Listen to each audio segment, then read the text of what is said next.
Ladies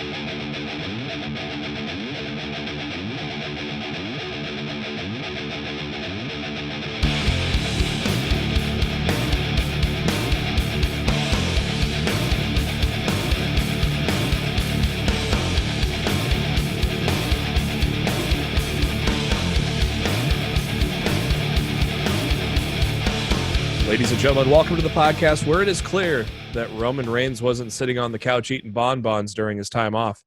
It's last in the mid-card. Here we are. Lots to talk about this week, especially when there's back-to-back weekends of WWE pay-per-views. But we got a Takeover to talk about. We got SummerSlam to talk about. A weekend Dynamite. We've got Payback this Sunday. A lot to talk about, so we're going to dig right in. But first, thank you to SpiderDuck.net for being our host, enabling us to be on iTunes, Spotify, and any of your favorite podcasting apps. All you got to do is search for Lost in the Midcard. Hit that subscribe button. That way you know every time a new episode comes your way every Wednesday. And we're also on the YouTube, where you can see the video version of the podcast. And the links to all that are on our Facebook page, facebook.com/Lost in the Midcard. Or you can head to our Twitter at LITMC Podcast, where we also share a lot of great tweets from the wrestling world. I am your host, Jeremy Bennett. You can find me on the Twitter at JB Huskers. As always, my co-host, he is on the Twitter at Raw F Showtime. It is Mr. Matt Black. Matt, how you doing? I'm doing good. And honestly, if the wrestling weekend would have just ended on Sunday, I'd say we'd probably be doing great. But then we got Raw. No, more like if more like if the wrestling weekend would have ended Monday at 8:30 Central. I think it was a tale of two halves. Well, granted, the main event matches were good. It was just the whole show. The whole second half was disjointed. Well, here's an idea. How about you don't rip up the entire Raw script 40 minutes before you go on the air? Yeah. Maybe we'll get a Raw that's cohesive and actually makes fucking sense. Yeah, you could tell that was what was done, at least with the second half of the show. The first half of the show seemed really good, but the second half was holy shit. It's like, I heard that the final Raw script for Monday evening wasn't even finalized until 9 o'clock. Jesus. And they were already 1 hour into the show. Yeah. I mean, if that's not like late 90s WCW era problems, I don't know what is. It was Vince's birthday present to himself to just fuck everything up. If Vince's birthday present to himself was giving Roman Reigns a title shot without earning one. Well, he was supposed to have one at WrestleMania, so I mean, it's just look. Everybody, I really and truly believe. I feel like everybody, for the most part, 95% roughly, we're happy to see Roman Reigns back on Sunday.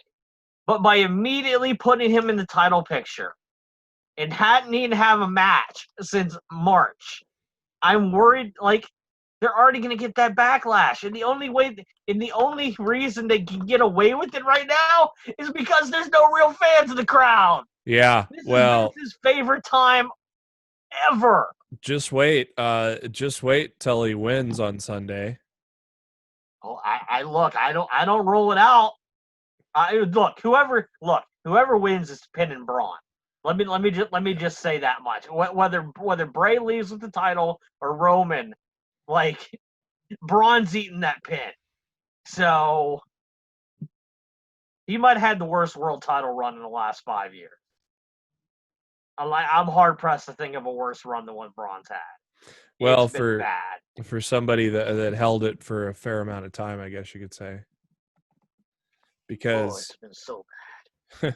Because if the Fiend loses on Sunday, that's not a good title run either. So, well, can you even call that a title run at that point? At that point, you just got call it. He was a transitional champion. Yeah. And at that point, I mean, and Braun's still on the mat, so what was even the point? So,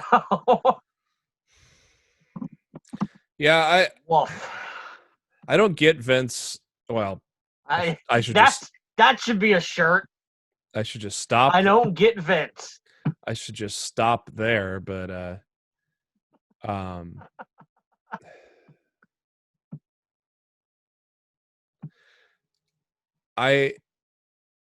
it's weird because he's booking the Fiend to be like the Undertaker, but yet like his other title run was short too, wasn't it? Fiend? Now he won it in like November and dropped it in late February, early March. Oh. So I mean, he had a 4 to 5 month reign with it last time. Yeah. Remember they got all the money out of that terribly shitty looking championship that they made with the Fiend's face on it. Yeah. Remember that shit? Yeah. I remember that thing costing a fuck ton.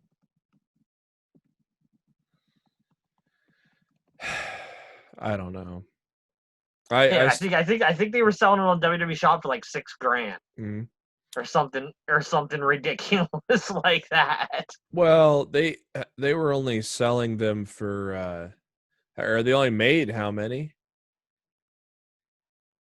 I don't remember how many they made. But you want to keep it at a low limited number because you're going to be sitting on that shit forever if you didn't. Yeah. Well, yeah.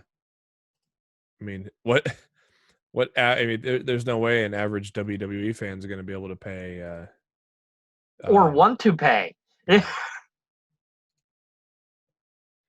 So I don't know. Let's talk about Takeover though to start.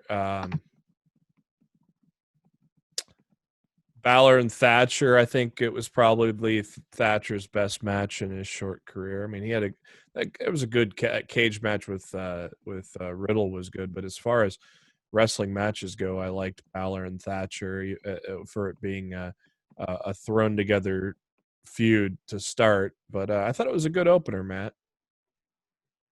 Yeah.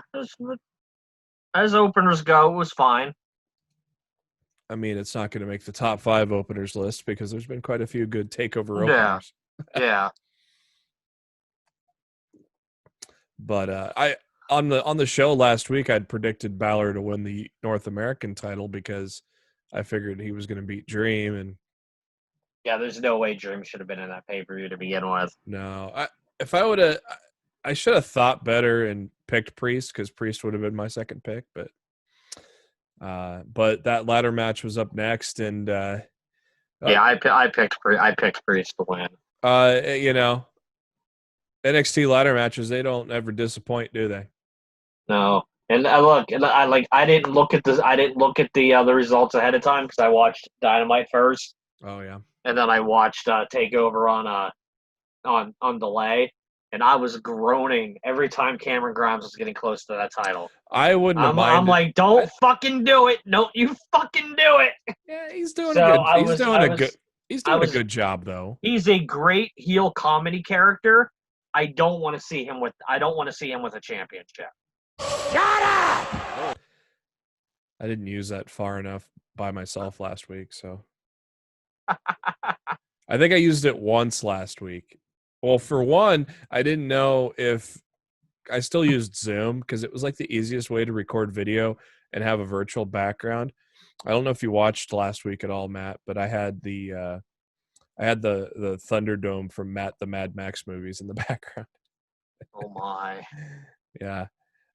So I didn't know if the soundboard would work solo because of how Zoom works.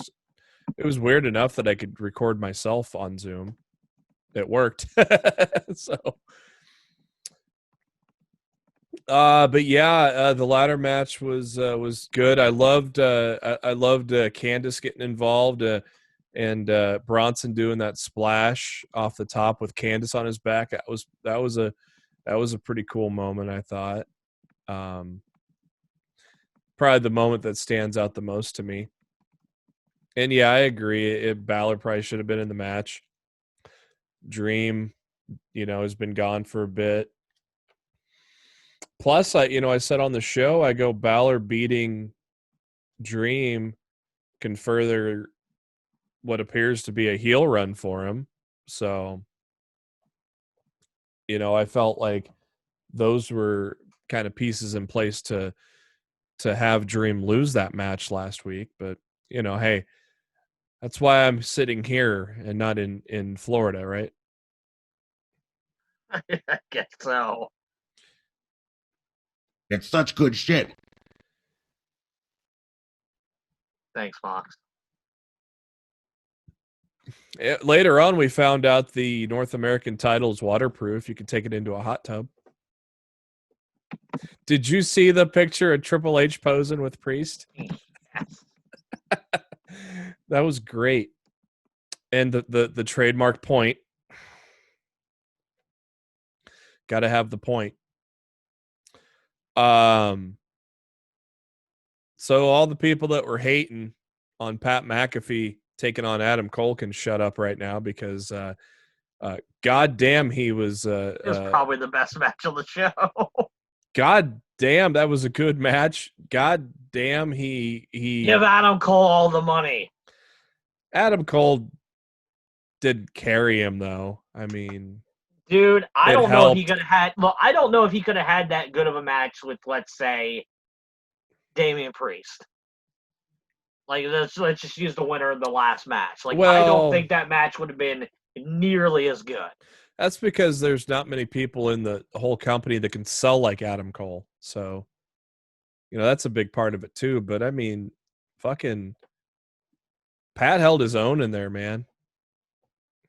Like, just, it was kind of interesting. They kind of went paint by numbers to start the match, just typical arm drags and weren't really getting too fancy with it. But then it kind of opened up and Pat was showing some of the shit he could do, and it was a hell of an effort.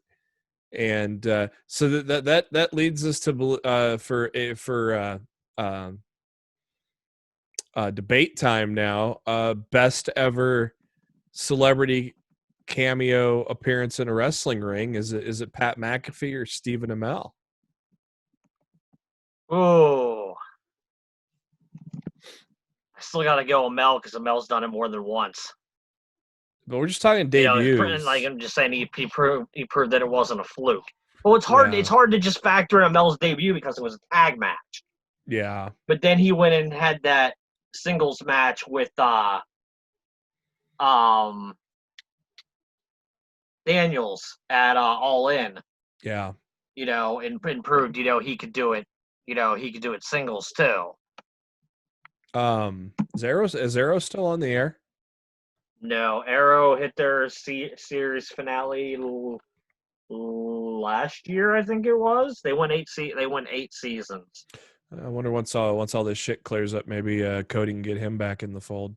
Well, he's doing that pro wrestling drama for Showtime right now called Heels, which apparently Cody is going to be a part of. That wouldn't be a surprise. Which probably explains why he was written off TV on Saturday night. Yeah. So I saw so many people on Twitter going, if McAfee sells the Panama Sunrise, it solidifies it for them. And sure enough, that's how it ended. I was wondering what was going through Adam Cole's mind, though.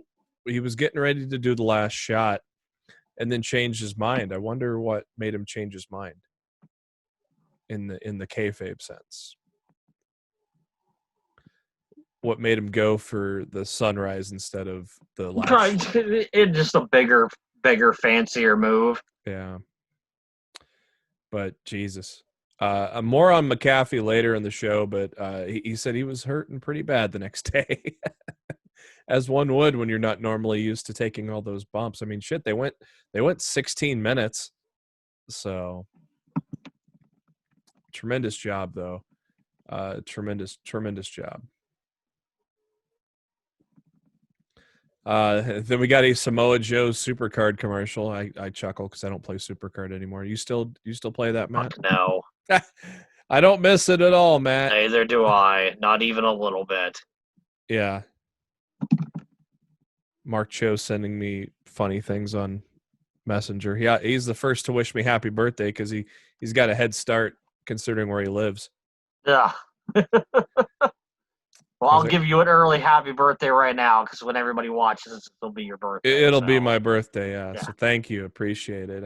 Happy birthday, brother. I'm gonna celebrate with some wings and some trivia and some rum and some karaoke. I think that's kind of the plan. I'm not working until I'm still not working. I don't start my job until Monday, so it's kind of perfect because before my original start date was supposed to be the 17th, so then I wouldn't have been able to really go out as much tomorrow if that start date still would have been the 17th. But yeah, I'll get silly tomorrow, I'm sure. Dakota Kai and Io Shirai for the women's title. I predicted Kai to win because at the time Raquel Gonzalez had not come back yet.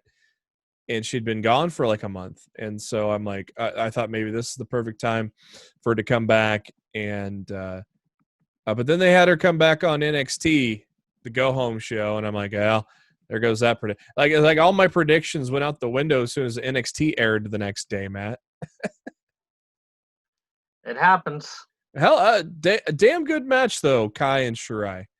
I thought it was really, really good, Matt. I thought it was my least favorite match on the show. Yeah. Like, I don't buy Dakota Kai as a heel. And honestly, her in-ring heel work bores me to tears. It was my least favorite match on the show. So, and that's even with, the main event kind of slowing down because of the injury. Yeah. I thought it was interesting that they go 2-on-1 on Io after the match, and Rhea Ripley makes a save. I'm like, it's a little random because she's feuding with Mercedes Martinez right now. And I'm like, oh, is Rhea turning heel? I felt it, but it didn't happen. I felt like Rhea was going to attack Io there, but NXT UK is going to finally come back September 17th. Did anybody really miss it, though? No. I'm not trying to be mean, but, man, I didn't even watch that thing for months before they got shut down. Like, I would tune in when they had, like, a takeover or whatever, but, like, I stopped watching their weekly product, like, ages ago. This is such good shit. I don't know if that was Vince or Triple H talking, but somebody thinks it is. It's like it's hard when there's way too much wrestling to watch now, and then we add Impact on top of it now. But it's easy. It's kind of easy to add Impact because we record on Tuesdays, and so we just push our record time back 2 hours. But yeah, I don't know. I thought Impact was good tonight. Yeah. We'll talk about that here in a little bit. Emergence Night 2 took place, and so we'll dig into that here once we get through WWE here. Keith Lee carrying Cross, of course, as Matt had brought up. Cross had separated his shoulder. It's easier to say separated his shoulder than shoulder separation. See, I still can't say that phrase. I had predicted Cross to win just because why shove the rocket up his ass only to have him lose. I mean, of course, I guess they AEW's done that quite a bit lately, but with Brody Lee and Brian Cage, but and Brody Lee has come out all right on it so far. Brian Cage remains to be seen. FTW champion. Put some respect on that man's name. Yeah. Some renegade shit, JB. Okay, Taz. Settle down. Come on, brother. Come on, brother. Short run for Keith Lee, but made sense since he's going to Monday Night Raw, and it makes even more sense since he's got a pay-per-view match with Randy Orton on Sunday. So he better fucking win. Really? You think so? He has to. Keith Lee? I don't know, man. He already lost on Monday thanks to the stupid DQ finish. Dude, they fucked his debut up royally. If he goes in on Sunday, if he doesn't beat Orton,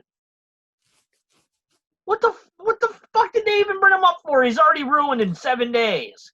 They can fuck him over. He is in a must-win situation on Sunday. He has to beat Randy Orton. Except Randy Orton's going to face Drew McIntyre for the title again. So something has to happen that Keith Lee wins. Retribution. I don't know. Oh, I was so afraid. I saw this on Twitter, I think it was. I was so afraid Retribution was going to fuck up the Drew and Randy match. See, I thought they were going to as well until they put it on before the main event. Yeah. Like when it didn't close the show, I'm like, oh, well, we're not getting Retribution here.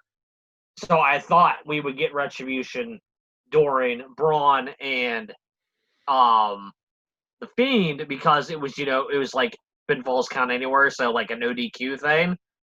So I figured they already got involved with those two guys on SmackDown on Friday, so it was going to make sense for them to interfere again during that, and maybe we would get the reveal of who the leader was, and that's how SummerSlam would go off the air. But clearly we didn't get any of that, and we got the big dog instead. So, do you buy any of it that Miz is the leader? I think Miz might have something to do with it.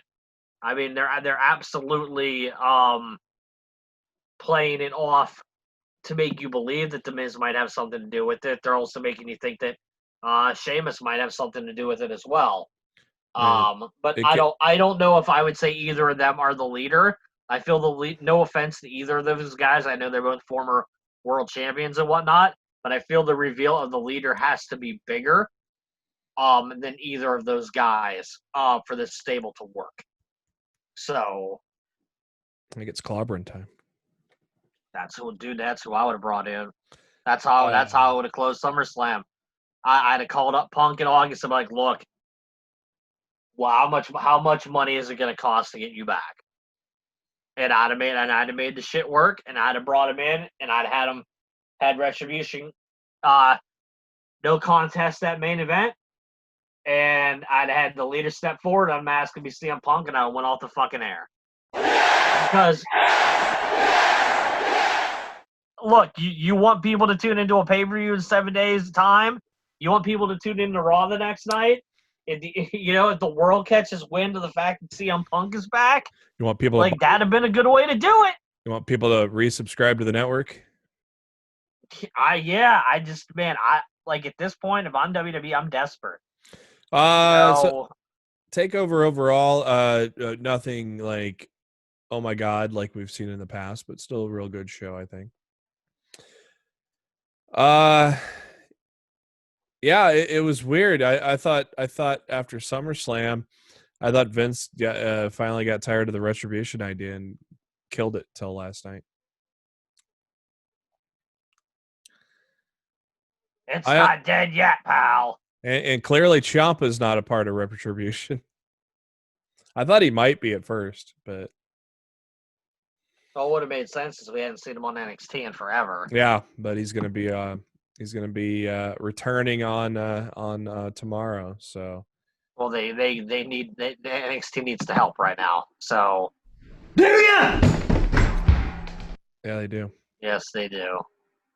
SummerSlam kickoff show. Apollo Crews beat MVP to retain the title. That was the only match on the show on the 1 hour extravaganza. Great moment at the end of the show, letting Renee Young say goodbye, which not many in WWE get to do when they leave. But so that was cool, and got more on Renee later on as well. So I guess we got to talk about the Thunderdome because we're not covering SmackDown since we are just getting right into SummerSlam. Yeah. What are your thoughts on the Thunderdome, Matt? Like the setup itself? Yeah. It's fine. I mean, it's certainly better than the PC. So I mean, I can't hate on it. Like they needed they definitely needed a change of scenery, and I think it accomplishes that. Yeah, it's good to see. So It's good to see all the regular stage stuff set up again, like and with the virtual fans. Like even like I don't know if he's kissing corporate ass, but Drew looked like he was impressed with the setup. He could have been kissing corporate ass. I don't know. I think Drew was tired of coming out in that fucking PC.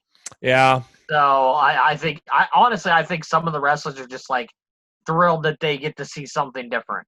yeah. So yeah, I don't blame them one bit. Oh, we got our first MLB no hitter of the year. The White Sox. Our NBA team's gonna meet the finals here, Matt. Mm-hmm. I don't know, man. I think the East is a toss up right now. And the Lakers are finally starting to look like the Lakers from February. So Yeah, long way to I'm go. pretty happy about that because it looks like the Clippers are struggling with the Mavs. Oh hell, they're missing most of I their mean team. they're blowing them out right now. I mean the fact that the series is tied says a lot to me. And and you've got OKC and Houston, tearing each other apart right now. So and Dame's out of Game 5, so we're gonna finish the series in 5. So we're gonna be waiting on the winner of Houston and OKC, which I honestly am not sure who's gonna end up coming out of that. So I thought it was gonna be Houston going into the series, but now I'm not so sure. So Houston always chokes in the playoffs, so it's not like it should be surprising. No, not at all. What did you think of SummerSlam, man? I thought overall, it was a good show. Yeah, I thought it was enjoyable. God, my weekend was jacked up. I didn't watch Dynamite or Takeover live. I was supposed to be out of town for a birthday party, and I wasn't feeling the best. So I thought it was allergies. I took an allergy pill, and I felt worse when I woke up from a nap. I'm like, oh great, I'm gonna get sick, and I slept until about 3 a.m. and then I woke up and I felt fine. I'm like, what the fuck? Why did I 24-hour bug? Those happen, man. It could have still just been bad allergies and just the allergy medicine. Yeah, but at the same token, you don't know.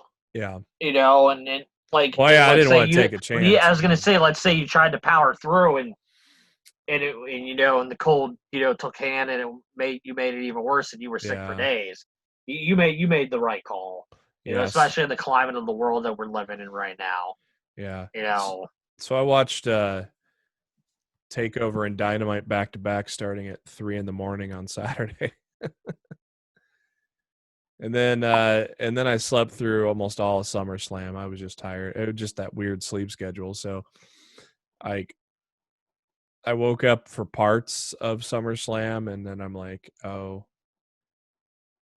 So then I decided to kind of rewatch the ones I wanted to pay attention to and then go from there. So I kept waking up and falling back asleep throughout the whole damn show. So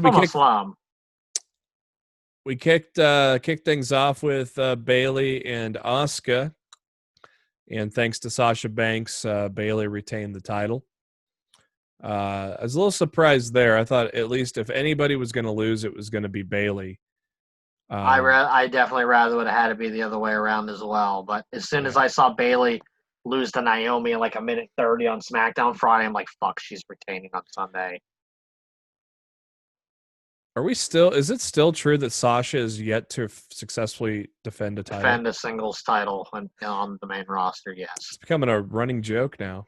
Yeah, and I'm getting mighty tired of it, to be perfectly honest. She deserves so much better. Yeah, I don't know. Of course, we don't know with Vince anyways, It was a stupid idea from bad creative. Gonna hit that button a lot here pretty soon when we start talking about Raw. But every time I say Keith Lee, It was a stupid idea from bad creative. next up, Ugh. yeah.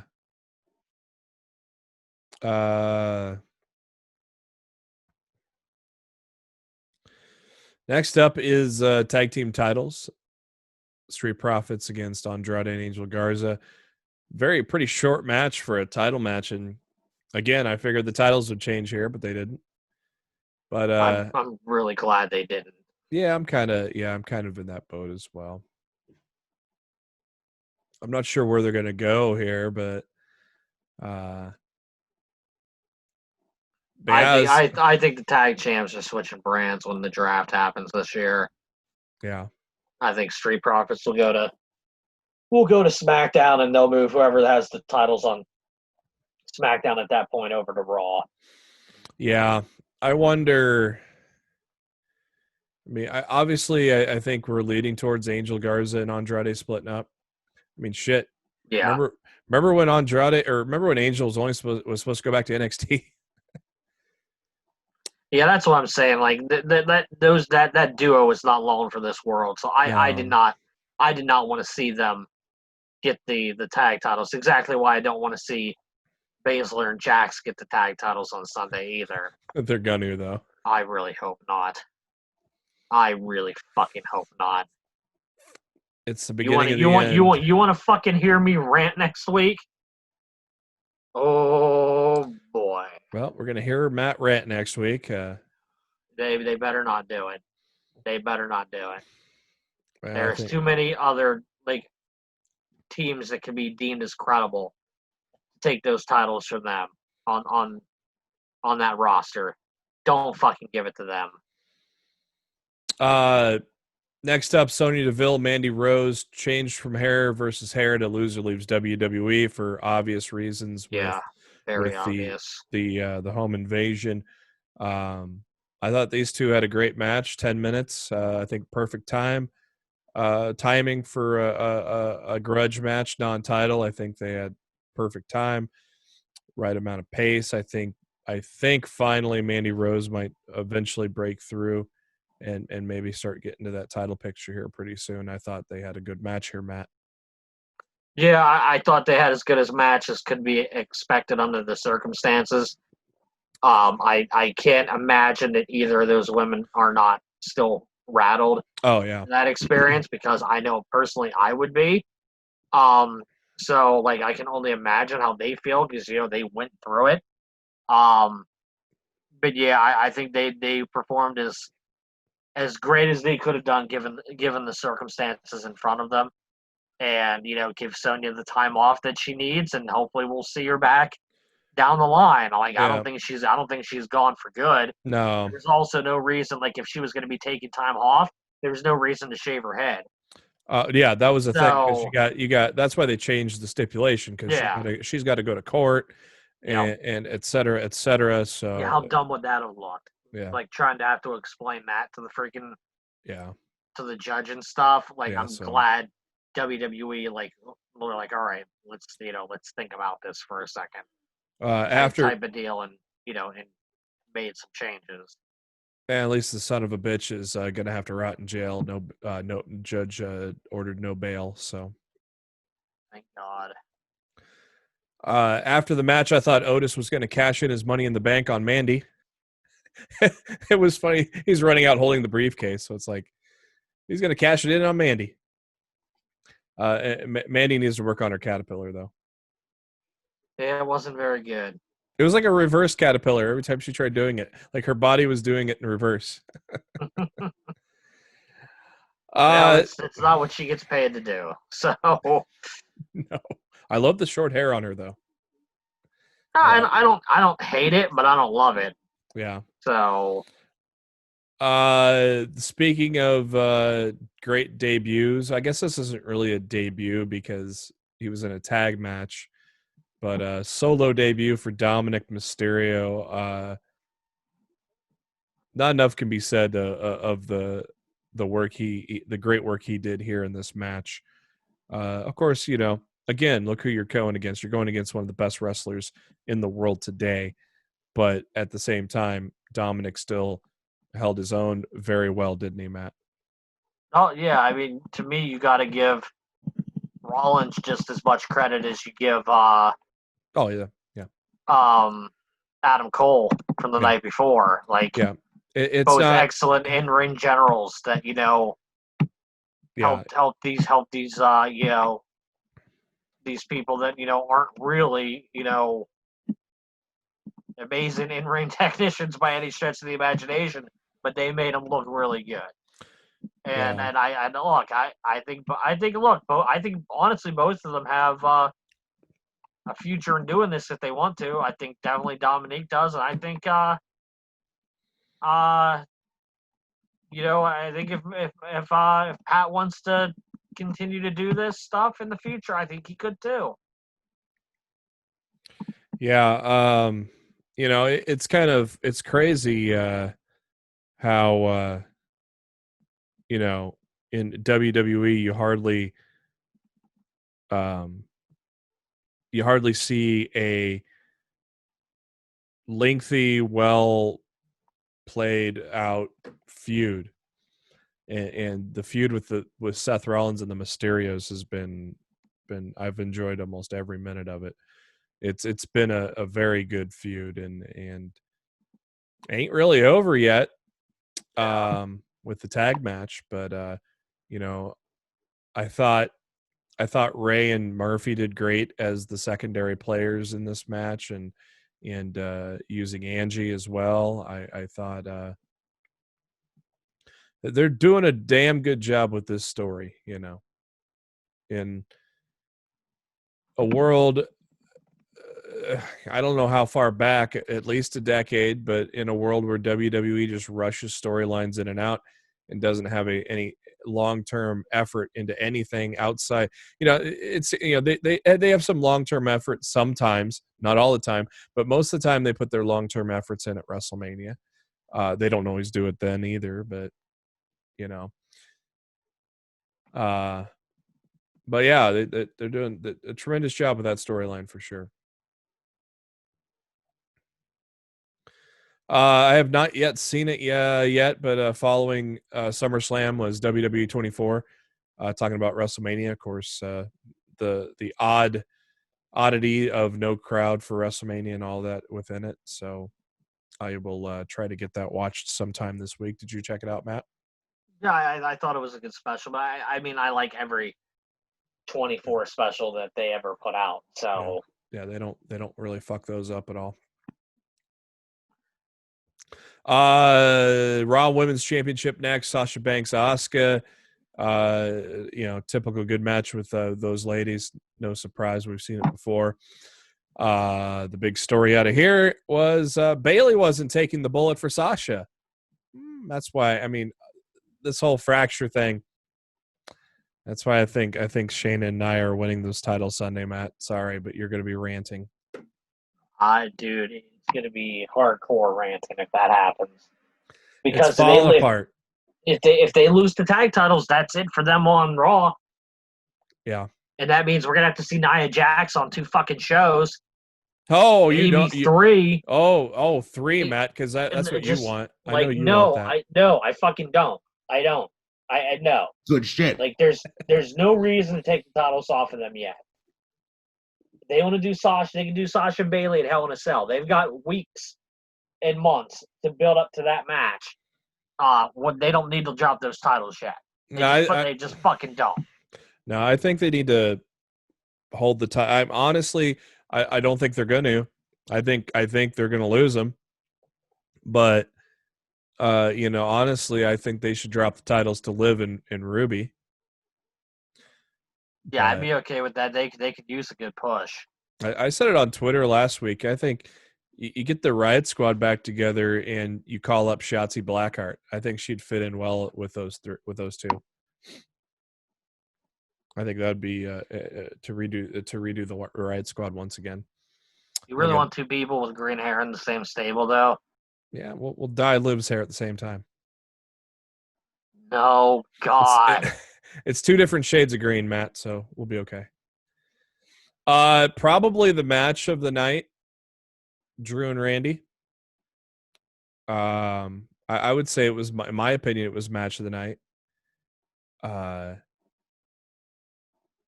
Drew's just delivering this year. He's been delivering all along, but now he's expected to deliver as the champion, and he's been doing that as well. I thought Orton was going to win here just because he's had a tremendous run this year as well. So I thought it was going to lead to that. Sure as hell didn't think this match would end on a backslide, Matt. Well, I thought it was a perfect way to end it. Yeah, because it keeps shit going. Well, he beat the quote unquote greatest wrestler in the world with a simple wrestling hold. Yeah, he mentioned that on Raw. Yeah. Yeah, I mean they talked about it on Busted Open Monday morning. I was just like, yeah, it just makes perfect sense. And then Drew said it himself on Raw Monday night. I'm just like, yeah, it makes perfect storyline sense as to why they did that. Like I wish the same could be said for Raw. They but after that match, they announced that Keith Lee was coming to Raw, and we were all excited. We're excited. And then the main event, Universal title, Falls Count Anywhere, Strowman and Fiend. I think it was good for what it was. It definitely wasn't the caliber of the other title match, but I thought it was good. It wasn't great, but it was good. It was solid. Big story, of course, is the big dog coming back, and you can see it over my shoulder. He looks pretty good, Matt, huh? I hope he's done with the vest.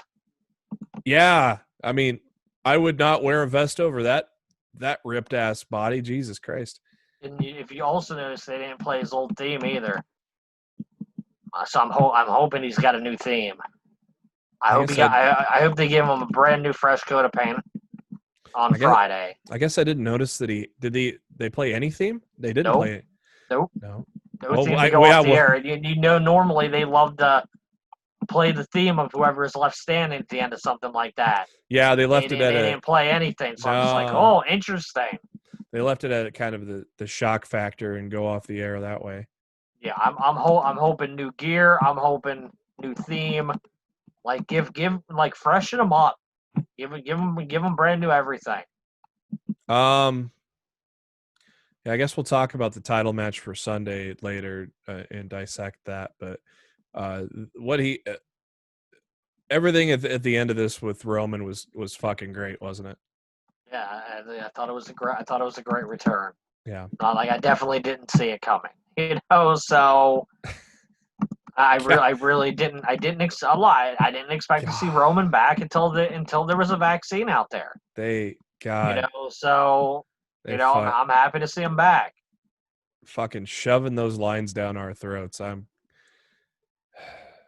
glad I don't have to hear that one again. Oh, goddamn, pal. This is such good shit.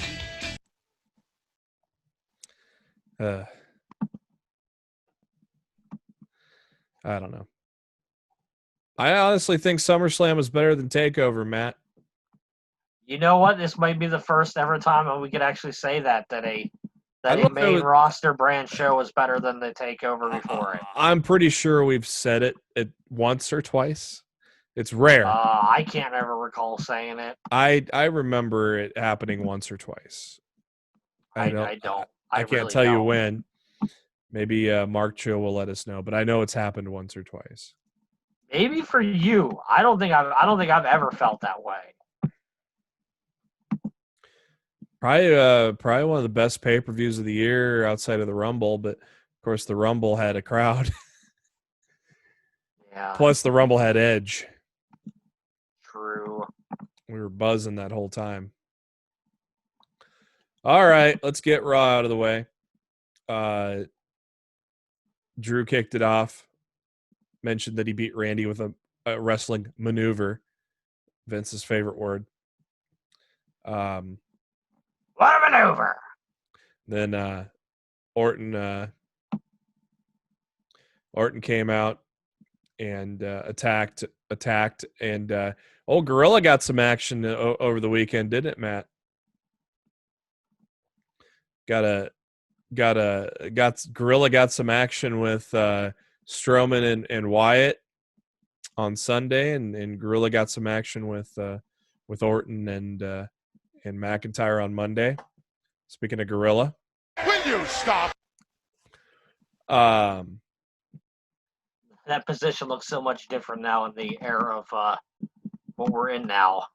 Yeah. That area is usually very crowded. Now it just looks like it's pretty much empty. Yeah, it looked like there were like 2 or 3 people at desks, and that was it.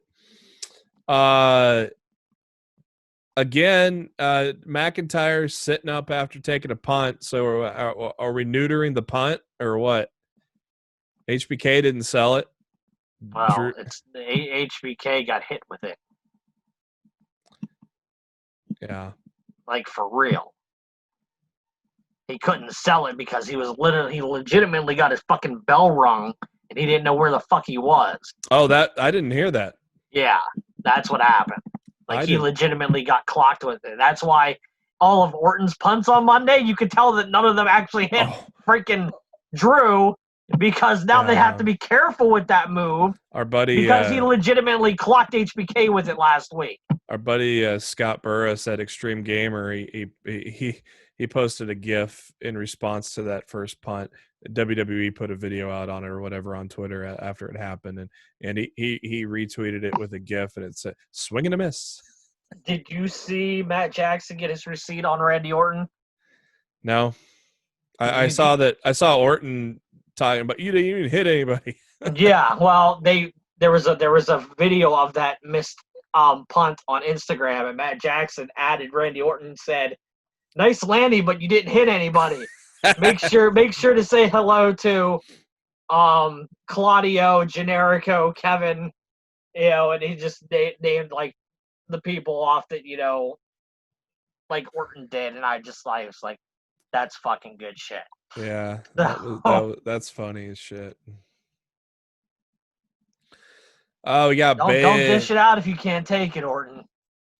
We got Bailey and Baszler, which ended in DQ, and Nia and Baszler fight, and then all of a sudden now that they like, oh, these 2 women are annoying us, so let's be friends now, and which is weird in itself. So dumb. Yeah, it was weird. I called it. I probably wasn't the only one, but I called it. Old Aleister Black turning heel on the KO show. Yeah, it was so choreographed. Or should I call him? Should I call him Aleister Snake? Aleister Black. He looks like he looked like Solid Snake from Metal Gear, with the way he was wearing that patch. It was rough. I'm excited for Aleister Black heel because that character almost seems to be naturally a heel character, but we've yet to see it in his 2 years on the main roster. So I'm excited for it, Matt, and especially if it's a Black and KO match. Sign me up for that. Fuck, yeah, like I'm sure the feud's gonna be good. Yeah. So we had a fatal 4-way for the 24/7 title that lasted 2 minutes. Tozawa is now champion, I guess. Is he still champion? I don't know. I can't. Who knows? Who cares? Orton cutting a promo and interrupted by Keith Lee. Oh, this is how we're debuting Keith Lee. Oh, that entrance music is how we're debuting Keith Lee. God, that entrance. I said it on Twitter last night. That shit's worse than generic. Oh, it's so bad. Especially when you start with his old theme, which I don't get. Okay, so the Meltzer. How does CFO still not to get the credit when you're still using part of their track? Yeah, that's what I'm getting at. Meltzer said the reason for the song change is WWE is trying to get away from anything written by CFO, but at the same time, a lot of wrestlers are flat out rejecting. I'm surprised that wrestlers have the autonomy to reject songs, And Keith Lee said, if I'm Keith Lee and I'd have heard what they had for me on Monday, I'd have rejected it too. yeah. Well, he said he accepted it, and then he sent out a tweet. He sent out a tweet tonight that said, I'm pulling it up here. Music out of my hands, period. Leave it be. I'll sort it out later. But yet there's a report that said that he approved it. So yeah, so was it really out of his hands, or is he just towing the company line right now? yeah, but yeah, I guess if you're in that, if you're working for that company, I guess especially if you're getting moved to the main shows, do you really want to? Do you really want to swing your dick like that? I don't know. I don't know, man. Well, then Vince, that theme fucking sucks. oh, it's terrible. And his new gear fucking sucks too. Yeah, Vince making him put on a shirt because he's fat. Who fucking cares? Wrestlers have all fucking different body types. I don't remember Vince. I don't remember Vince telling Kamala to put a shirt on. Yeah, but they also make Kamala pat his belly. Rest in peace, Kamala. I love that guy.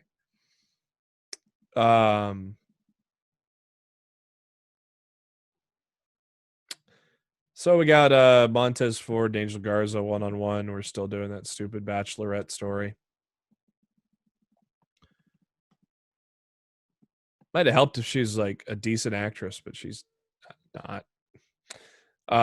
We had a 6-women tag that lasted about the same time as a Divas match back in the day, with Liv and Ruby and Bianca beating the Iconics and Zelina Vega. Yeah, I mean, look, there's a ton of women's segments on Raw right now, but they're all short as fuck.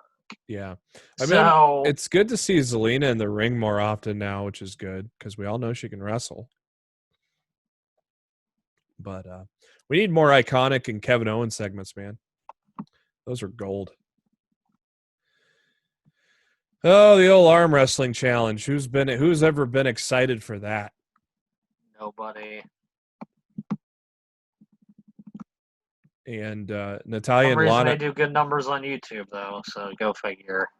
Natalya and Lana came out dressed as doilies. That was an interesting outfit choice. But, however, I am excited for a Natalya and Mickey match. Probably Sunday, I don't know. But a couple of good veterans there. That'll be a fun match to watch. They didn't mention it at all until it happened, but we got Raw Underground. With the Hurt Business taking over, which made the very first Raw Underground even better. So the Hurt Business is beating up people.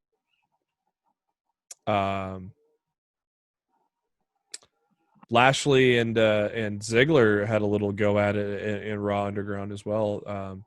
I did not realize they both started together in OVW. A little trivia for you there.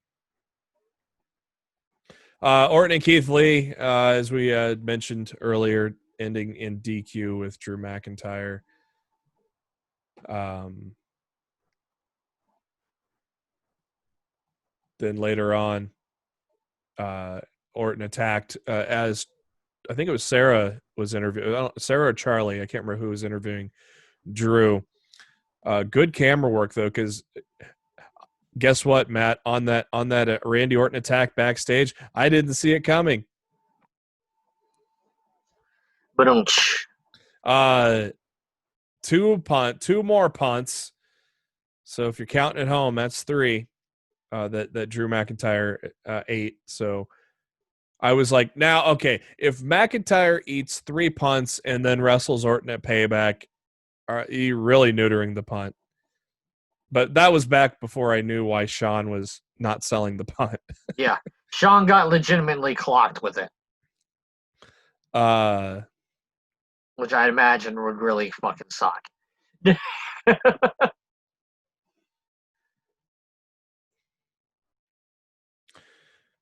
we got a lumberjack match that was kind of a clusterfuck between Asuka and Sasha. Asuka retaining.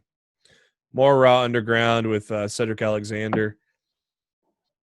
Also, Eric was in there. And then the main event was Ray and Dominic taking on Rollins and Murphy. And that ended in no contest because of Retribution, which, yeah, Raw went downhill fast after a good start. That's an understatement. Impact Wrestling, which we just got done watching before we recorded. Night 2 of Emergence. Eddie Edwards kicking things off with his open challenge for the Impact World Championship, answered by RVD. I don't know if I'm the only one, Matt, but Katie Forbes just annoys me. Well, I mean, isn't that her job? I guess so. I feel like that's totally her gift. She's supposed to annoy you. I've said that before on heels that you hate, and I'm like, well, that's like Baron Corbin. So I guess the tables are turned on me, huh? Well, yeah, I'm just saying. The tables are turned on me. RVD, man, and then so after Impact, I was waiting for you to get on the computer, and so I watched the first couple of minutes of Impact in 60, and 10 years ago, RVD and AJ Styles, back when AJ was wearing the Ric Flair robes to the ring. Ugh. Eddie Edwards, still your Impact champion, attacked by Eric Young afterwards. We got a toga party at the Wrestle House. My favorite part was when I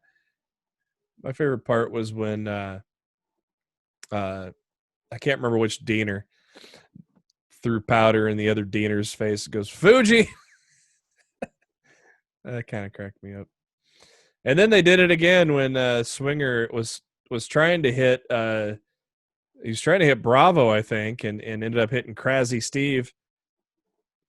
And so you know what that means, Matt. I have no idea. Match time! Blindfold match. I think the most dumb gimmick match in the world because you know they can see through whatever they're wearing. Well, you ruined the work, brother. I ruined the work of a match that's been around since the 80s. How dare you? I'm sure. How dare you? I'm sure I'm not the first one to pull that curtain back. Shame on you, sir. Shame. Shut up, Vicky. Rhino needs to try the decaf. He's a little angry. He wants Reno scum for what they did to him. I don't know if it was last week or 2 weeks ago. Tell Rhino no one cares. Hashtag Heath for Impact. He wants Heath as his tag partner. That's the only way people will care about Rhino, so yeah, they should do that. If Brian Myers wasn't working heel right now, I would have said that Heath would come in and then turn heel on Rhino, but I don't think they're going to have both Heath and Myers be heel. So, just my guess, but Edwards came back out, wanted to fight Eric Young right here, right now for the title, but Eric said next week. Hold your horses. Gia interviewed new X Division champion Rohit Raju. I was kind of surprised no Chris Bay on the show. Starting to get being pissed off that Rohit actually he was supposed to be there to protect Bay. I mean, it's not like he got injured or something. No, yeah, I would have expected him on the show. Yeah, I tweeted it out. I go, I said, waiting on that rage from Chris Bay for being betrayed, and he retweeted it with just the eyes. So,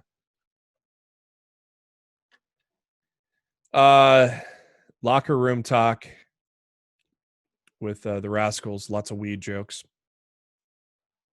Yeah, it's just not funny. And Madman Fulton is so big, he makes a love seat a one-seater.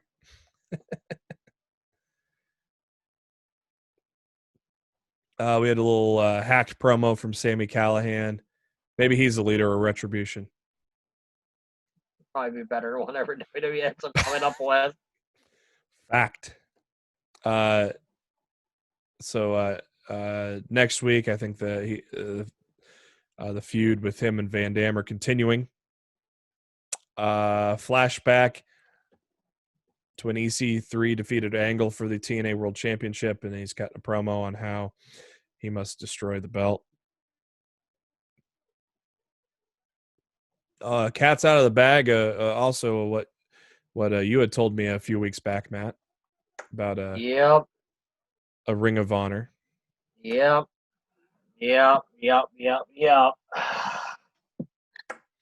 Really weird. Don't get me wrong, I like seeing companies working, kind of working together in 2019, but it's still a little weird. So which one is he long term with, or neither? Ring of Honor. Oh, okay. Is it that's my understanding anyway. He's probably doing a year or two deal. I believe it's a year. Which is weird because, well, I say it's weird because they don't have shows, but they're getting close to doing them again, right? No, Ring of Honor's taping right now. Yeah. They did a series of tapings in Baltimore earlier this month. I don't know when it's going to start airing, but I know it's done. You gonna start watching that again? I'll give them a shot and see what they're doing. You know, I haven't watched their product in a long time. Me either. But yeah, I'll tune in when they're back and see what they're doing. Yeah, I'll give them a shot. I give every wrestling product a chance to win me back. Just because I'm just a diehard wrestling fan. I mean, it's just the way I am. So, yeah, we'll wait and see what happens. I thought Willie Mack and Brian Myers had a damn good match, Matt. Hey, yeah, I was happy to see Myers win too. Yeah, I wasn't expecting him to. God, did they really bring him in to just have him job to everybody? No, I was expecting him to win. Shit. I just feel like Max had a lot of upward momentum and impact, so I was not expecting him to. I thought with all the vignettes Myers had, there was no way he was going to lose his first singles match outside the title. I was going to say he already lost one. So God, when's the last time Myers won a singles match? Jeez. Yeah, so no, I was happy for him. You know. Wrestle House, we got Larry D getting ready for his date with Rosemary, but obviously Rosemary's just doing it to piss off Johnny Bravo. So, and what a bitch. Yep. And then Bravo got jealous, and that led to match time, which didn't last long. The funniest part of that match was AC Romero wearing a rough shirt on his head because, well, he's like a few X's, few XLs. Quite a few.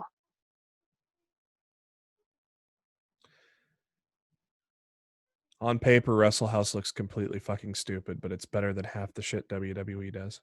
It's entertaining. It is. Taya drunk was entertaining. What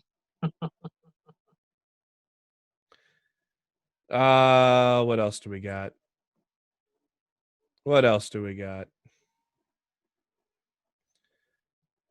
This is so weird. Mike Johnson.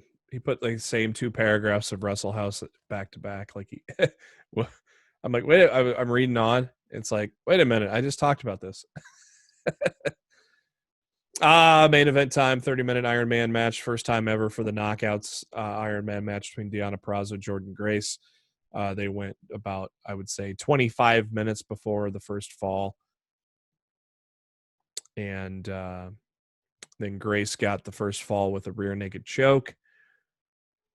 And thanks to the ref being knocked down, Deonna hits Jordan with the belt to even it up. And then with just seconds left on the clock, Jordan did tapped out to the Fujiwara armbar. Armbar. If there was a crowd, I think this would have been stupid for her to tap out because the crowd would have been counting down on the clock. But with no crowd, I thought it was a good ending. I thought it was a tremendous match. A great 30-minute match. Did not feel didn't feel long or bad at all. I thought it was good work with those ladies, Matt. Do you agree? Yeah. Next week on Impact, we have Rhino and a partner, which will probably be Heath, against Reno Scum. Taya and Rosemary in the Wrestle House for the heart of Johnny Bravo. At least it's not a Johnny Bravo on a pole match. Sammy Callahan, Rob Van Dam, and then Eddie Edwards against Eric Young. Dynamite on Saturday because of NBA. And, of course, Dynamite is not going to be on today as you listen to the podcast. I mean, if you're one of those guys that listens to the podcast right away, thank you if you do.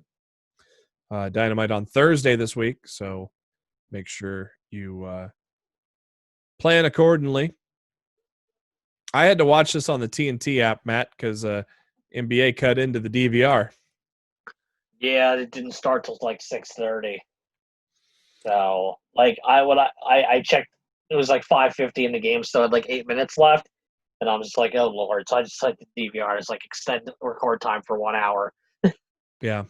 Just in case something happened, I had to freaking leave the TV. Like, at least I knew I was going to get the full episode recorded. But yeah, I would have thought I stayed put through the whole thing. So I didn't think I didn't know that there was an NBA game on right before it, so I didn't think to do that. But that's all right. Watch it on the TNT app. Have to put up with their commercials, but that's okay.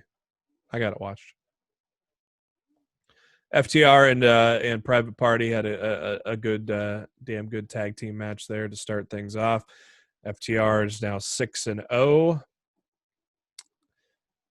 Moxley with a yet another damn good promo. I love the line on Moxley's promo. If you want to know his faults and problems, you can talk to his wife. Because there's a long list. MJF banning the Paradigm Shift from their title match at All Out. Now I'm thinking Moxley's retaining here, Matt. With that stipulation. I was all thinking MJF was going to win the belt at All Out, but I'm thinking Moxley retains now with this step. What do you think? I feel like you could go either way at this point. I'm not ready to make a commitment one way or the other at the moment. So Well, I could change my mind by next week too, because obviously next week will be our go home show for that. It's such good shit. Lucha Brothers, Butcher Blade took on the Natural Nightmares and Jurassic Express in 8-man tag. The good guys got the win there. After the match, the Butcher Blade and the Lucha Brothers got a squabble broken up by Eddie Kingston, who got them to hug it out. But then he gave us a little wink. I wonder what that little wink was for, Matt. What's Eddie up to, huh? Just working everybody like Eddie does. Master manipulator. I love that. I like that. I love that. Look at the camera and wink there when he had them all hugging. That was great. Britt Baker in the gym with Reba and Kip Sabian, Penelope Ford. So basically, we're getting a 3-on-1 handicap. I'm guessing Britt is still not cleared to wrestle. So, or is she? I mean, they're talking about this 3-on-1 handicap match thing. I think she's cleared. I mean, it's because she was supposed to wrestle it All Out anyway. I mean, it's so close to All Out. I think she's cleared. I bet she'd probably sit it in the wheelchair at ringside, and then all of a sudden she'll get up and clock Swole with a crutch or something like that.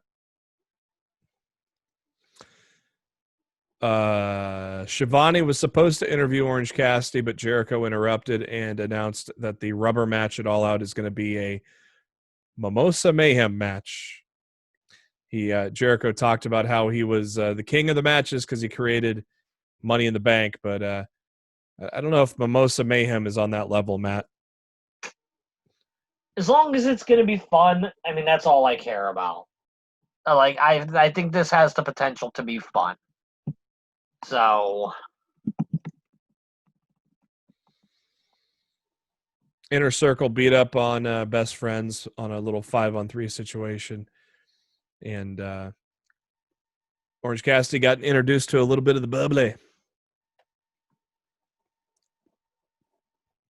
The Elite took on the Dark Order with the Elite getting the win there. Omega snapping after the match once again.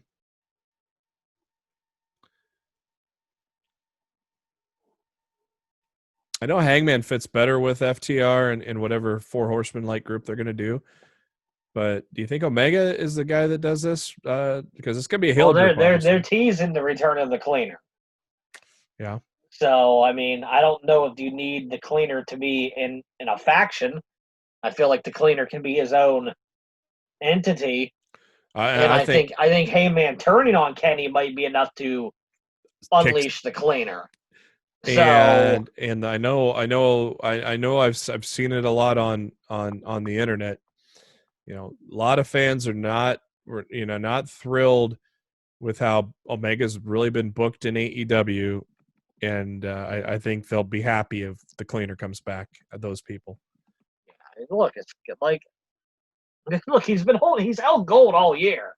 I mean, yes, he's not in the main event title picture right now, but I mean, look, he's going to hold that title eventually. Like, we all know he's going to have it. So, Alex Marvez interviewed FTR. That's where they unveiled that next week will be a tag team gauntlet match for the winner facing Omega and Page at All Out. Gee, who's going to win that gauntlet match? Actually, I think somehow it will be FTR and the Young Bucks. I think it's going to be a three-way. Oh man, that'd be insane. Because how can you leave either of those teams off the show? I think it's gonna hit like a time. I think the gauntlet. I think there's gonna be some kind of like time limit on the match, and it's going to expire with the Young Bucks and FTR still. Oh yeah, I bet it's. And they're gonna be like, well, I guess both of them will advance to the to the title match. I think that something like that's going to be how it's going to happen. Yeah, I bet it's the main event with TV time remaining. I bet that's how they do it. I mean, but it's still. I mean, if Bucks aren't in the title match, they could still be in a match. So they could throw something together with an 8-man tag like they love to do. So they could do a lot of things here. Darby Allin took on Will Hobbs, bigger man, obviously setting him up for Darby and Brian Cage down the line. I think are we getting Allin and Starks though at All Out? You think instead first? I feel like there's going to be a tag match at All Out, but I'm not sure who Darby's partner is yet. I feel like it's going to be Darby and a partner against Cage and Starks. But I'm just not sure who's going to step up and be Darby's partner yet. Yeah, who would be free even? So, yeah, like, I feel like maybe Matt Cardona ain't doing nothing right now. No. So, like, look, I just want to point out the fact that on Matt Cardona's in-ring debut, AEW drew over 900,000 viewers, and the dude hasn't been on TV since, and the ratings hasn't been as high either. Yeah. Get the man back on TV. Cardona equals ratings, people. Another question, thinking of people that are available. Ever since Tully's been hanging out with FTR, where the hell's Sean Spears been? Oh, I think this faction comes together at All Out, and Spears is going to be part of it. And I think there's a lot to be said to Tully's line on Saturday night when he said, "Fear the revelation." I got a name for you, and I'm just I think it's going to be I think their group name is going to be Revelation. Yeah. So I got a name for you, maybe for Darby. You wouldn't expect. Nobody would really expect it, but Scorpio Sky. I don't hate it. It gives Scorpio something to do. But like I said, at the same time, I want something for Cardona to do too. So True. Yeah. I don't think either of those would be bad choices. Taz came out with cutting a promo because Taz was on commentary. Brian Cage attacks from behind. Ricky Starks comes out dressed as Darby. That was pretty good. I thought Ricky did pretty good acting like Darby. I thought Ricky's got a lot of charisma. It was fun. It was good. Yeah. I like what they've been doing with Matt and Sammy. Matt just completely losing it, and it just randomly changing characters at will. I love it. Turn an accident into something, right? Ain't the first time pro wrestling's done it. Yeah. Good to hear Thunder Rosa is going to be coming to AEW. Of course, NWA. That was a great surprise. Yeah, NWA has been in limbo. I think seeing the NWA Women's Championship was a bigger surprise than seeing Thunder Rosa, to be perfectly honest. Yeah, and they're doing that pay-per-view thing with Championship Wrestling that starts in the middle of September. So, but I mean, that's not a full-on NWA show either. I mean, that's just NWA. It's just something for the NWA talent that they haven't lost yet during the coronavirus to get, because they've lost a lot of names. Ricky Starks is a big one. Ziggy Dice, he hasn't landed anywhere yet, but he left. Wade Barrett is going to be doing commentary on NXT tomorrow. How about Isn't that weird? I'm afraid I got some bad news. He's a hell of a he did a hell of a job at NWA though, man. And obviously Nigel's, I'm assuming, stuck overseas, so he's been kind of left behind. I mean, it's easier. Beth's doing her commentary remote. Morrow's doing his commentary remote, but I mean, Nigel's a few hours ahead, so it's probably not as easy, right? Yeah, true. Hopefully, once all this shit is over with, well, obviously, UK is coming back, so Nigel will be on that. But once all this shit's over with, maybe maybe Nigel will land on Raw or SmackDown sometime. The tournament finals for the Women's Tag Cup, Brandy and Alley took on Ivelisse and Diamante, with Ivelisse and Diamante getting the win. And they were given medals and flowers and all that fun stuff. And, well, they didn't even, hold the trophy. I thought that was a little weird. But, hey. Main event for the TNT Championship, Cody got his ass kicked by Brody Lee, to put it lightly. 3 minutes and 13 seconds was the match time. It was amazing. They did exactly what they needed to do with Brody Lee finally. It was so good. Yeah. This was one of the most impactful endings to a wrestling show that I've seen in a very long time. Yeah. It's such good shit. And the Dark Order on Being the Elite just fucking cracked me up this week. They got the chilies. Dark Order's been doing good on BTE lately. I love it. I just love it when Brody just berates Silver. Oh, heck, come here, give me a hug. And then he hip tosses him over the table. He's like, come here. I'm sorry. Let me give you a hug. Nope. Gonna hip toss you over this wooden table. So they put Cody on a stretcher. So you all know what's going to happen then. He's getting pulled off that stretcher. That's what happened, yeah. Dark Order beat up Dustin Rhodes and QT Marshall, like beat them up backstage before they had a chance to come out, basically.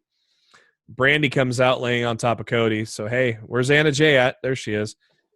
Anna Jay put Brandy to sleep. That's how we ended it out. Good stuff, pal. Good shit. Hey. It's such good shit. That was actually good shit, wasn't it? So, Dynamite next week. Contract signing with Moxley and MJF. I'm surprised this wasn't saved for All Out, but Matt Hardy, Sammy Guevara tables match. I think this is. I don't think this is it. Okay. I think they might do something crazy at All Out. Maybe they do like a TLC match or something insanity. I wonder if they go all the way down the line. They do a table match, then they do a chairs match, then they do a ladder match, then they do a TLC match. Maybe they just go all the way. Maybe they do a Hardy compound match. Yeah. I mean, who knows? Tag team gauntlet. I'm not rolling anything out of that feud right now. Tag team gauntlet. Top 4 teams. 4 starts off against 3, which will be Natural Nightmares and Young Bucks. Then the winner of that takes on the Best Friends, and then the winner of that takes on FTR, and the winner of that gets a tag title shot at All Out, as we just broke down and gave our thoughts on. Mr. Brody Lee will celebrate his victory. 3-on-1 handicap match with Britt, Reba, Penelope taking on Swole, and Le Champion is back on commentary, baby. Yeah, I wonder if that's for the full episode or just for a part of it. Yeah, I don't know. Heading into headlines, of course, the big news of the day reported literally a week ago, right after I recorded last week. Renee Young has announced she is exiting WWE effective after SummerSlam weekend, so now she is gone. And of course, she was able to say goodbye on the kickoff show and whatnot. So where she lands next is anybody's guess, Matt. I mean, AEW sounds obvious with Mox there, but, Fox could offer big money. ESPN can offer big money. Yeah, Probably. I think she already knows her next move. I know she claims that she doesn't, but you don't jump from a job like that without already knowing your next move, especially in the state of the world right now. So, like, wherever her next move is, be it ESPN, Fox, AEW, wherever, like, she already knows where she's going. Yeah. So I would assume Tony couldn't pay her more than ESPN or Fox, but I don't know. Maybe not. Look, TNT could be doing a show. I mean, TNT could maybe do could do an AEW talk show when she hosts, so she could be. Maybe that's possible. But I mean, at the same token, I mean, you gonna put a price on being able to travel with your husband again? And husband makes good money, so. Yeah, and I'm sure Renee's not dumb. I'm sure she saved her WWE money just like Mox did. She got Fox money too. Oh yeah, and Mox said it himself. I mean, I don't remember what show it was on. It might have been Talk is Jerry or something. He doesn't, or it might have been Chris Van Vliet. And this was this may have still been in the WWE or maybe just after he left. I can't remember when it was, but I think it was his interview with Van Vliet, and he was like, he doesn't spend money. I know Renee's next move. It's the cookbook. Yeah, well, hopefully that does well for her. I saw some Instagram photos of her and Mox's hand models for their pictures for the book.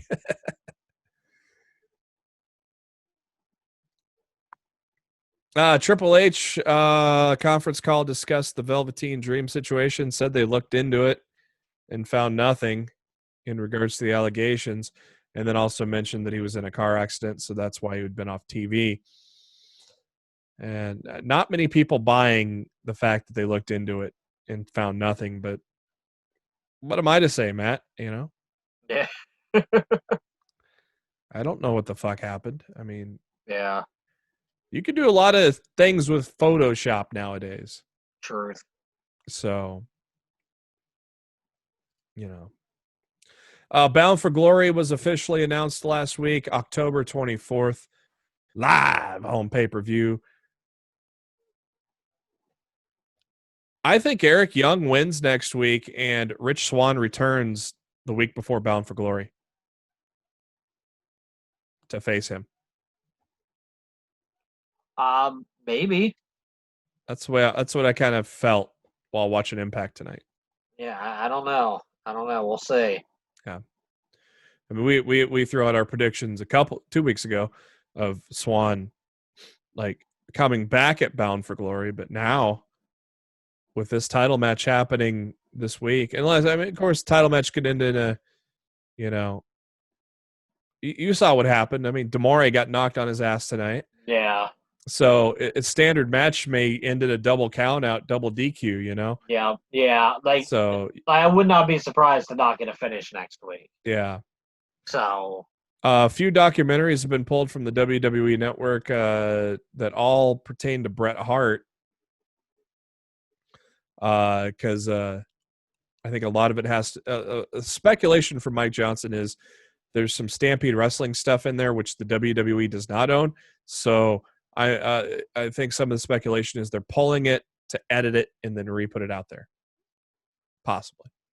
But that could be a reason why. But of course, all the stuff that was pulled has Bret Hart all in common. So, Paul Heyman commenting on Renee Young leaving the WWE, and says he said on Twitter, "I owe Renee. She brought out the very best in everyone with whom she worked. A few words on the pleasure of working with her." And then, of course, he posted an Instagram post, which would be more than what you can fit onto Twitter. And so some good stuff there from Paul Heyman. Go check out his account there to see what he said. Scary news, a serious collision car wreck with Buff Bagwell. He is hospitalized with some serious injuries following an accident in Georgia. Bagwell has suffered a broken right hip, broken ribs, broken left eye socket, a torn groin, and lots of bruising. That does not sound fun. Does not require surgery, though, amazingly. According to witnesses, Bagwell was driving a 2013 Tahoe and lost control on a curve in the road, hit the center median and a metal fence, then ended up on oncoming traffic, and the car hit a curb before colliding to a freestanding bathroom next to a bus station. Police are still investigating the incident. I don't think I've heard anything since then. So,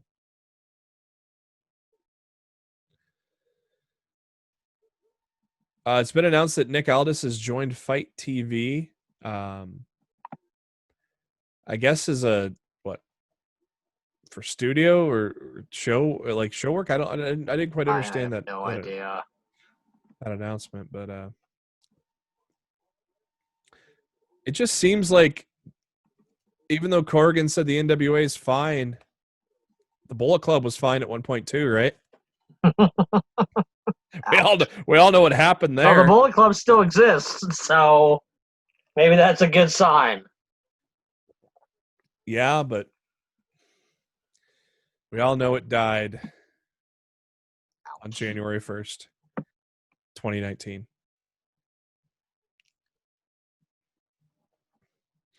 WWE filed the trademark WWE Thunderdome. What a surprise.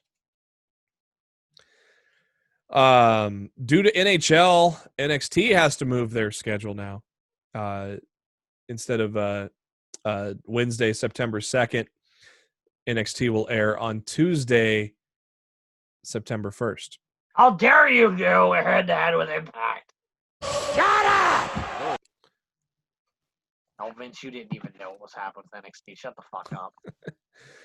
A lot of people thought, a lot of people are saying,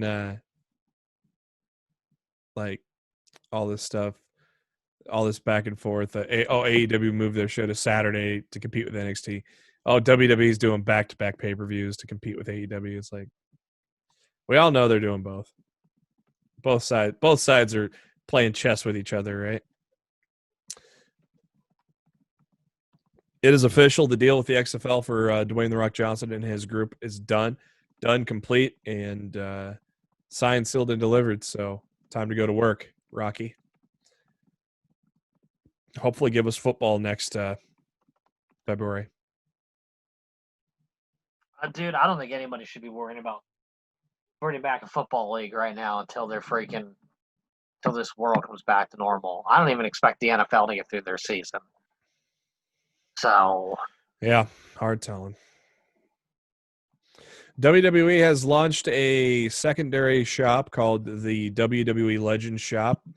One of the featured items is a Ultimate Warrior collector's box. Only 750 were made, priced at $50, which includes a tie-dyed shirt, a mask, a mini Intercontinental title, center plate, a poster, 8x10 print, a figurine, a patch, and a laser-etched reproduction of a handwritten note from the Ultimate Warrior saying, "Always believe." That's a lot of stuff for $50. That's not a bad package, actually, if you're a Warrior fan, Matt. One Warrior Nation. Huh?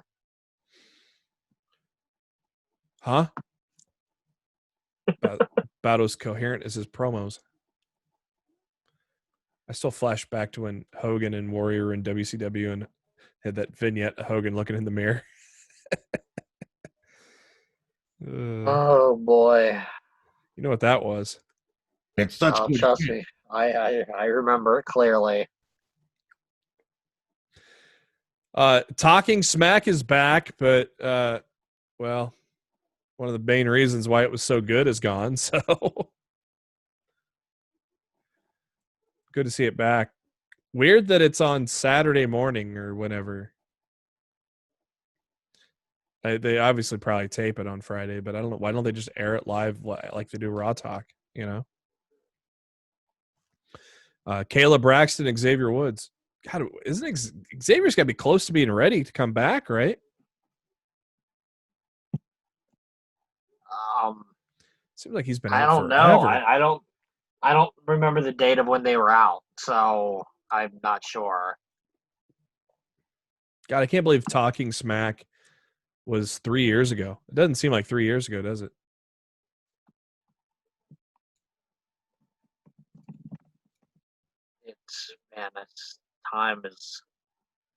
Time is weird right now. We didn't cover SmackDown. What are your thoughts on Jeff Hardy beating AJ Styles for the Intercontinental belt? Don't know why they didn't do it at SummerSlam or at Payback. Oh, I know why. I know why. Well, I guess they're just trying to pop a rating. So ding. Yeah.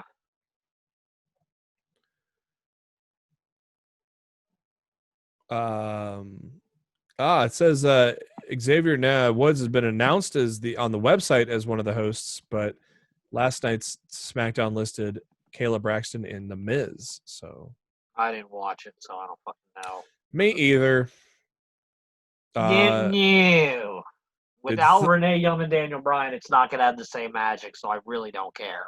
Yeah. Did the Thunderdome bring the ratings back? Not really. Technically, well, it a little bit. Better than they have been, so... Yeah, I guess it's the first time SmackDown's hit 2 million since June 26th when they replayed the Boneyard match.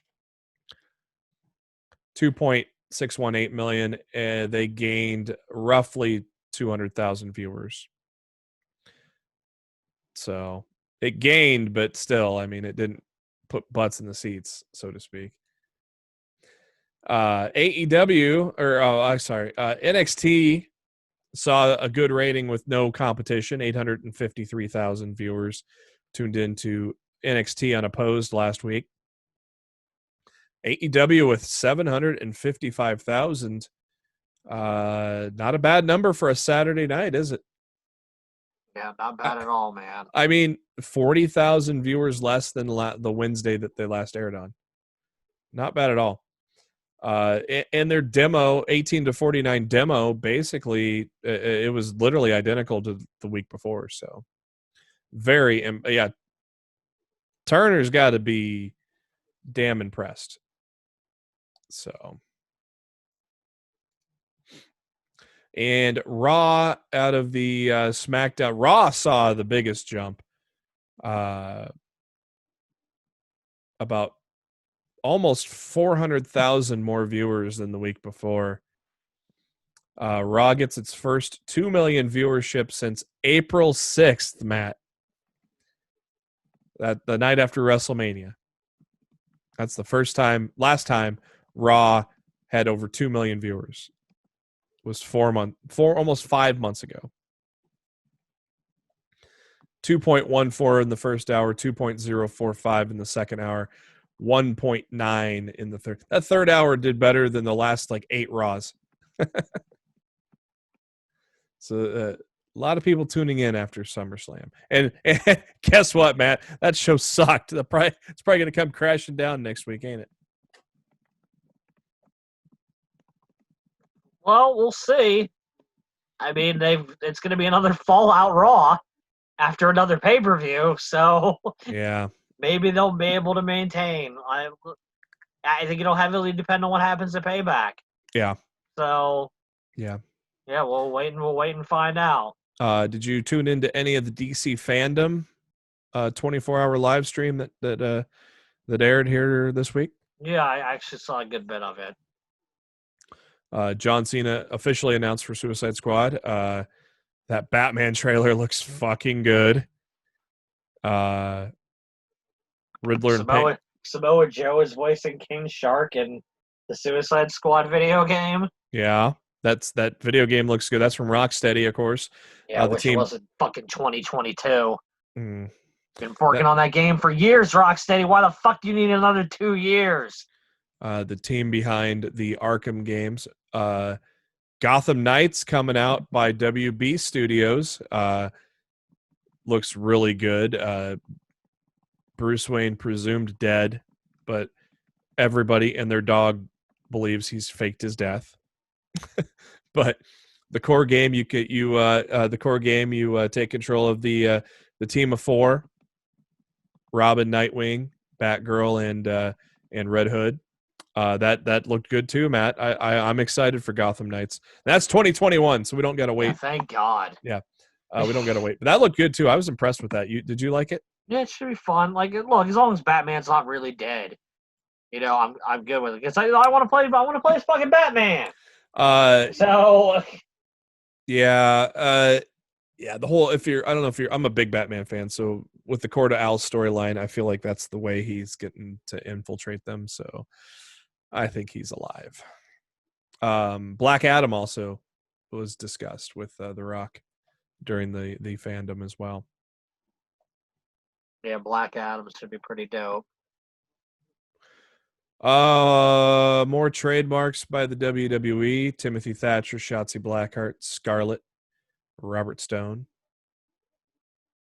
You really believe that's a Tony Khan parody? Yes, I absolutely do. Chris Jericho. Chris Jericho now owns Chris Jericho. I didn't know he did not own it. WWE has transferred 2 of Jericho's trademarks over to him. I didn't know he didn't own it. That's kind of weird. Well, he was a WCW creation, so that's probably how they owned him. Yeah, but he was using Chris Jericho before he went to WCW. Oh, was he? Okay. Yeah, he was in Japan. He used that name. He used it in ECW. He's been using that name for a long-ass time. It says here, according to the agreement between WWE and Jericho, which I believe are probably in good terms, even though Jericho ribs them all the time, WWE will only transfer ownership of his name, but will still own any intellectual property created by either of them during the run with the company, which makes sense. And Y2J is still owned by WWE, which Jericho probably gives 2 shits about because he's well beyond the Y2J phase of his career. So, yeah.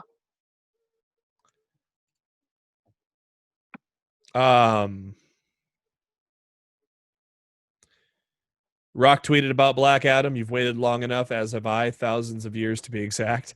The hierarchy of power in the DC universe is about to change. The man in black comes to crush them all. Join us now for the world's first DC fandom. And we got a teaser trailer. So if you want to check out just Google it. You'll find it pretty easy. I liked what they did with Fandom. 24-hour live stream, covered comics, movies, video games. I loved what DC did here, Matt. Yeah, it was a fun little concept. I hope they do it again. WWE. Instead of saying Karrion Kross separated his shoulder, they said he separated the acromial clavicle joint of his right shoulder. WWE. Quit. No, they'll never stop being WWE, will they? Monday was the MRI for Karrion, but we haven't. I don't think I've heard an update of you.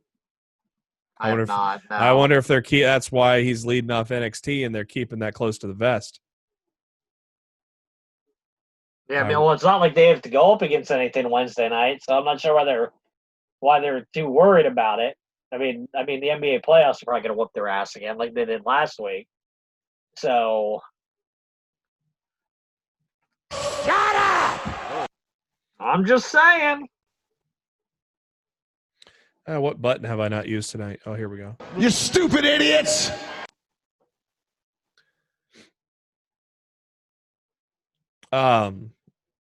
The next guest on the Broken Skull Sessions has been revealed. It'll be Jerry the King Lawler talking with Stone Cold. It'll air in a couple of weeks, according to the King.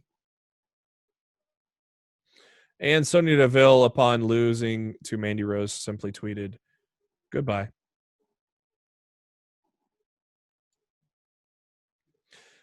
Probably no surprise that this was probably eventually. This was almost gonna happen eventually, but it's been revealed that Warner Media is now teasing that Shaq may be AEW bound. Of course, Shaq is no stranger to pro wrestling. He's made a few WWE appearances, so it'll be fun to see old Shaq Diesel in the AEW. Who'd you like to have him interact with? I immediately he's already called out Cody. So is he doing that? That's who he wants to work with. Was he doing that for the title though at the time? No, he said he wanted to work with Cody. So I'd like to see him do a segment with Jericho though. Now Jericho's still holding out to do something with Tyson. Yeah, so, of course the Roy Jones fight kind of put that on hold. Yeah, so. That's coming up. Isn't that second week of September? I heard it got delayed to like November. Oh. Yeah, it's supposed to be September 12th. But Shaq and Turner Sports have reached a multi-year extension.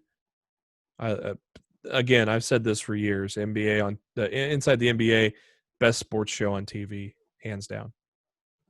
That's why every time I hear Kenny up for a coaching job, I'm like, don't take it, Kenny. Underdog, put that on a T-shirt. I like their social distancing desk. Yeah, it's fucking gigantic. That desk is a mile long. As Matt said, WWE pretty much ripped up the entire show at 7:20 p.m. And Vince arrived at the taping about that time. Began changing just about everything that was planned.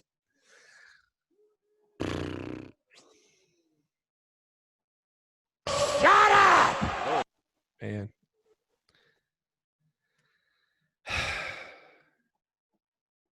I wish I would have known what they had planned, just to compare. Yeah, who knows?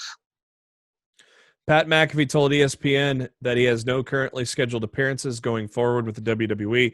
He was not contracted. This was a one-off, so his deal with WWE was done. at some point back when he was doing the NXT stuff.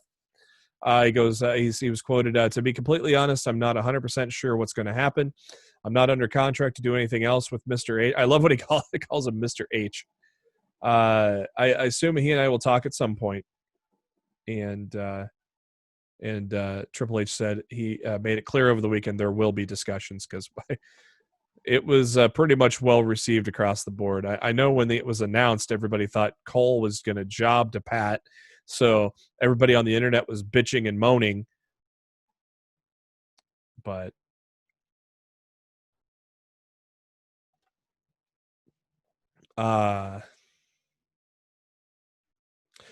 Warner Media execs extremely happy with AEW ratings over the weekend. Thanks to They should be. Yeah, thanks to having Dynamite has 3 of the top 5 broadcasts in the 18 to 34 demo on Saturday night. And NBA coverage was the top 2 broadcasts of the night. AEW ranked 5th overall.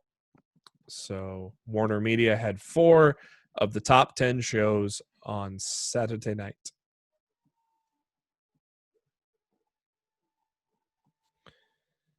Bound for Glory, as we said, October 24th. Pay-per-view price is going to be $39.99 for that.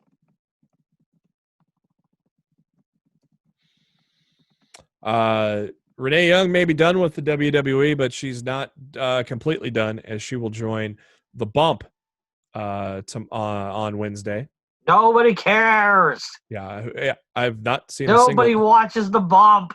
Of course, Renee's probably got a 90-day no-compete, right? She gave her notice. She's a WWE employee. I don't know if employees have non-compete clauses. I think that's more for the independent contractor. I read something that there might be, though, but yeah, I don't honestly, I don't know. I don't think, if I had to guess, I'd say no, but I don't know.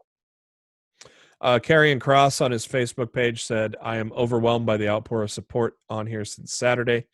Thank you so much for staying the course with me on this journey, where we were and to where we are now. I hope you enjoyed the pay-per-view. The whole experience has been surreal. Right now, I'm just looking to lay low and take in the moment. Tune in tomorrow. And that ends the show, but we still have we got what we can best attempt to predict Payback. Only 4 matches announced right now, Matt. That's the joy of having pay-per-views in back-to-back weeks, huh? Yeah. Well, let's kick it off. Keith Lee, Randy Orton. You already said your pick. Well, is that your pick, though? I know what you said should win. I'm going with Lee. I have to go with Lee. I don't want to see him destroyed in 1 week's time. They did a brilliant bang-up job of it on Monday. He's got to win on Sunday. I thought about it since we talked about it about an hour ago. Drew's probably going to be out a little bit. So they should stay. He should be. He shouldn't be back till Hell in a Cell. Randy and Drew may not happen until Survivor Series. I think they fight at Hell in a Cell. Inside Hell in a Cell? Yes, inside Hell in a Cell. So, yeah, I think Keith Lee will win now. It's weird to have Orton lose, but yeah. All this shit we're saying about Keith Lee having to put on a shirt, having to change his music, Vince is very high on the guy.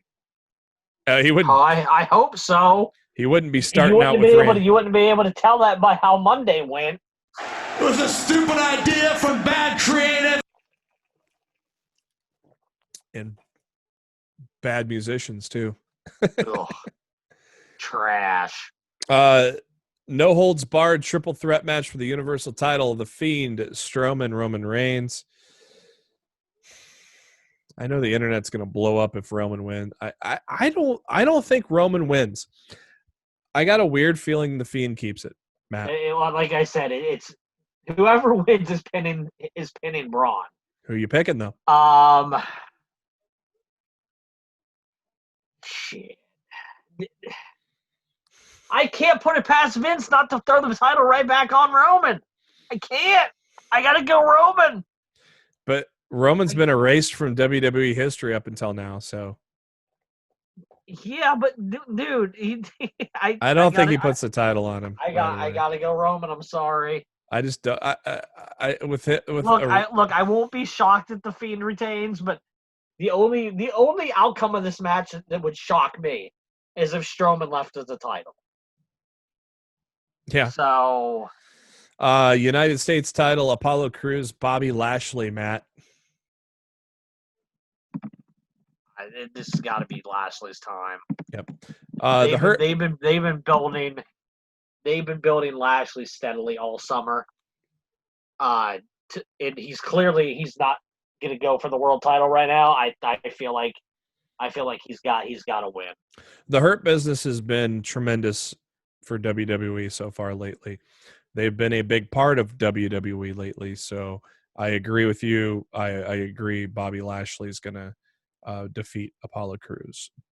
Now, Apollo has done a tremendous job. His promos have been remarkably better since he's returned. So hopefully,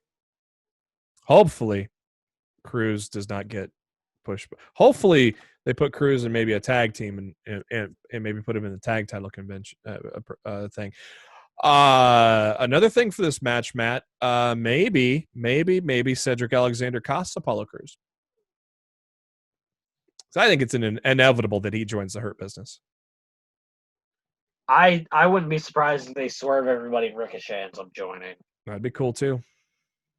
Just because they swerve for the sake of the swerve, maybe they they swerve likes to be sometimes. Maybe they swerve it all and Swerve joins the Hurt Business. Please leave Swerve in NXT. Yeah. There's a guy that'll get buried in Raw or SmackDown.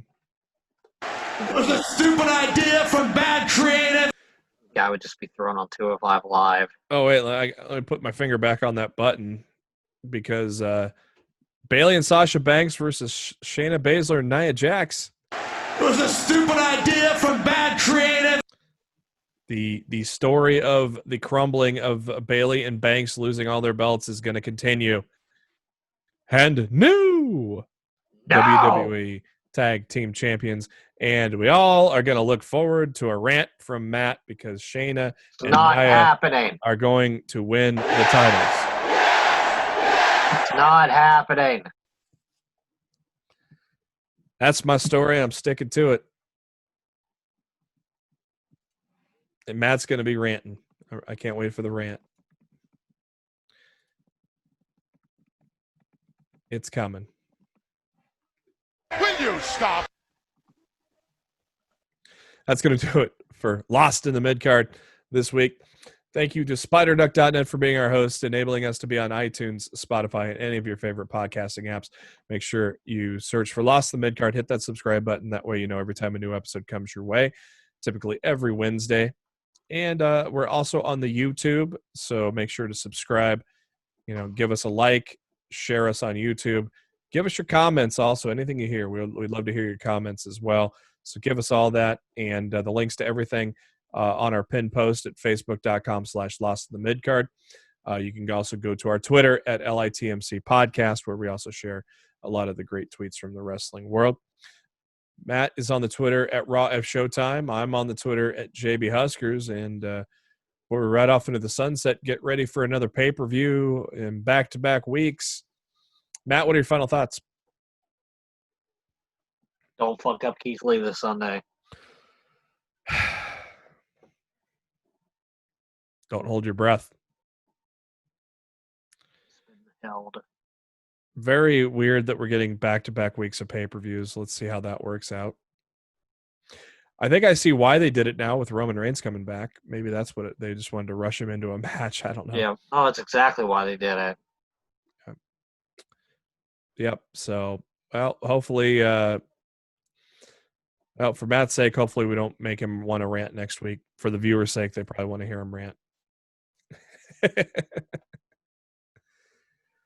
But it was a stupid idea from bad creative. For Matt Black, this is Jeremy Bennett. Thank you for tuning in to Lost in the Midcard, and we'll catch you next week.